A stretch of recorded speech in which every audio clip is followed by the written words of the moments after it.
सिर्फ 2 साल पहले तक न्यांगाई द्वीप के लोगों के लिए गीला हुए बिना इस पट्टी पर चलना संभव था, लेकिन समुद्र के बढ़ते जलस्तर ने सिएरा लियोन के कछुओं वाले इस टापू को 2 हिस्सों में बांट दिया है।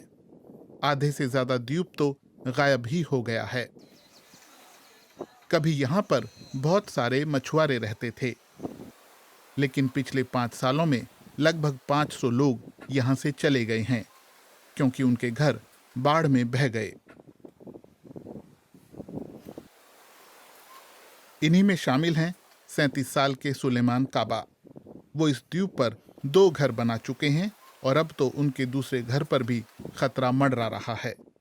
वो कहते हैं कि उनकी ज्यादातर चीजें पहले ही समुद्र बहा कर ले गया है। मैं यहीं पर पला बढ़ा और यहीं पूरी जिंदगी गुजारी है। यहीं पर मैंने अपना घर बनाया। पहले तो पानी आखिरी पेड़ों को बहा कर ले गया, फिर उनके साथ मेरे घर को भी ले गया, लेकिन पानी जल्द ही इसे भी अपने साथ ले जाएगा। अब मैंने ये द्वीप छोड़ दिया है और मुख्य भूमि के पास एक बड़े द्वीप पर चला गया हूँ।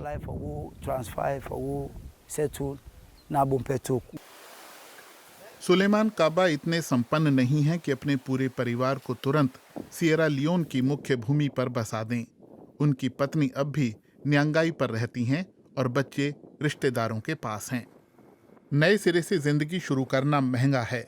यहाँ ज्यादातर लोग अपना पूरा दिन 8 से 10 रुपए में गुजार लेते हैं। मछलियां पकड़ने वाले सुलेमान काबा अब कुछ पैसे बचा रहे हैं ताकि एक दिन पूरा परिवार साथ रह सके। अभी वो शेरब्रो द्वीप पर रहते हैं, लेकिन यहाँ भी बाढ़ का खतरा लगा रहता है। कुछ साल पहले लहरों ने बाढ़ रोकने के लिए बनाई गई दीवार तोड़ दी।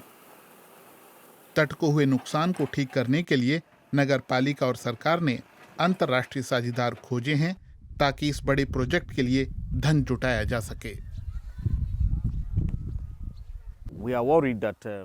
हमें चिंता है कि अगर हमने कुछ फैसले तेजी से नहीं लिए तो ये शेरब्रो पर रहने वाले हमारे लोगों के लिए घातक होगा।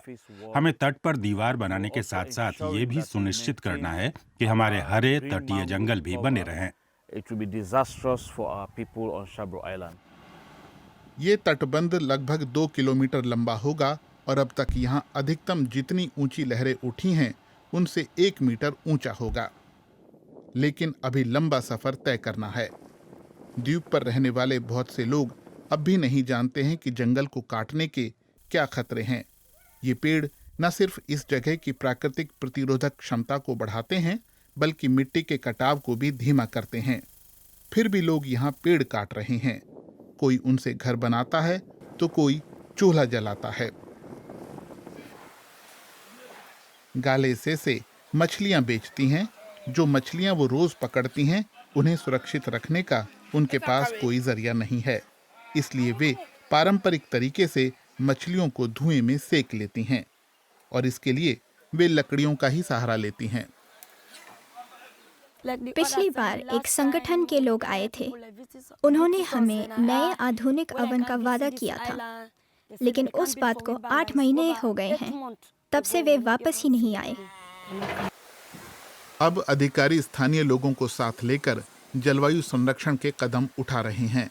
मैनग्रोव जंगल लगाए जा रहे हैं। मछुआरे अल्फा जालो लगभग हर दिन छोटे छोटे मैनग्रोव पौधों को देखते हैं। वो कहते हैं कि इनकी जड़ें मिट्टी को बांधेंगी और बरसात के मौसम में उसके कटाव को रोकेंगी। मैंग्रोव की ये जड़ें जमीन को स्थिर करने में मदद करेंगी। अगर हम यहाँ पेड़ नहीं लगाएं तो समस्या बनी रहेगी। घर तबाह हो जाएंगे और लोगों को यहाँ से जाना पड़ेगा।